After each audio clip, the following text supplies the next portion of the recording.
pag-assemble naman ng CVT clutch ng Mio Fascio. So ang gagamitin ko kasi dito mga bossing is gear oil talaga yung ginagamit ko. So tested ko naman na to, hindi siya nag-i-stock up. Depende na lang siguro sa tagal ng paggamit. Pati yung mga rubber damper nilalagyan ko lang din ng gear oil. Although gumagamit din naman ako ng grasa, pero hindi siya high temp na grasa nilalagay ko, yung soft grease lang siya. Then pahid lang ng konti, ganun lang mga boss.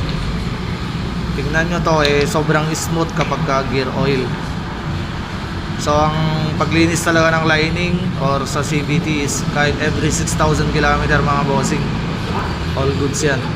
Then external plier ang gagamitin natin paglagay ng clutch spring. So 1,000 na clutch spring kasi yung nilagay ko dito, kasi yun naman yung request ng owner ng MC.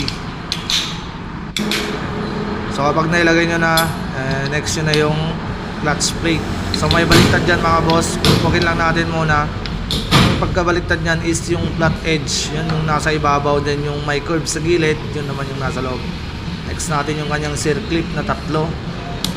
Make sure na lalapat ng maayos mga bossing, kasi kapag hindi yan lalapat ng maayos o di mag-lock ng maayos yan, matatanggal yan, magkakaproblema pa mga boss. Ayun, okay na yan.